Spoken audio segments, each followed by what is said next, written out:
హన్మకొండలో వరద బాధితులు రాస్తారోకో చేపట్టారు. నీటితో మునిగిపోయిన సమ్మయ్య నగర్ కాలనీ వాసులంతా ధర్నాకు దిగారు.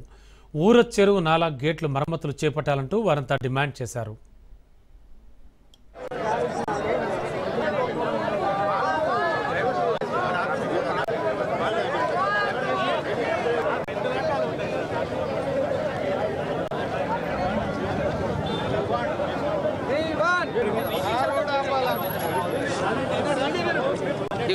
ఇక తీసుకో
ముంతా తుఫాన్ రావడం జరిగింది. 42 సెంటీమీటర్స్ మరి వర్షం నమోదైంది. మీరు ఒకసారి గమనించాలి. ఆ 42% వర్షపాతం ఎక్కడికి పోతే పడ్డ నీరు. ఇప్పుడు సోమిడి చెరువు తీసుకోండి, తర్వాత వడ్డపల్లి చెరువు తీసుకోండి, తర్వాత మనకు భీమదర్పల్లి వచ్చే చెరువు తీసుకోండి. ఇవన్నీ ప్రత్యేకంగా ఈనాల నుండి ఇటే రావాలి.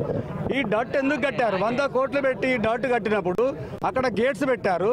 ఆ గేట్లు ఓపెన్ చేయాలని మేము 20 రోజుల క్రితం గ్రీవెన్సెస్ సెల్లో కలెక్టర్ గారికి, కమిషనర్ గారు కూడా ఇవ్వడం జరిగింది. కానీ అధికారుల నిర్లక్ష్యం వల్ల ఆ గేట్లు ఓపెన్ చేయలేదు.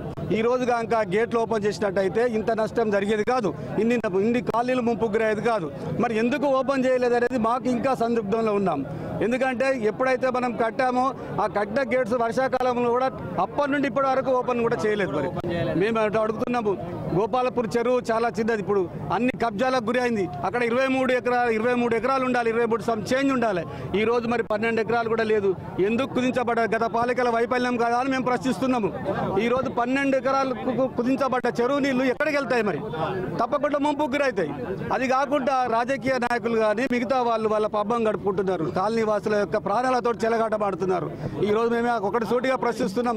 కలెక్టర్ గారు అన్నారట, ఆ గేట్ ఓపెన్ చేయడానికి కాదు, డట్ ఓపెన్ చేయడానికి కాదు, 42 సెంటీమీటర్లు వచ్చింది కాబట్టి మురిగిందట అంటుంది కలెక్టర్ గారు.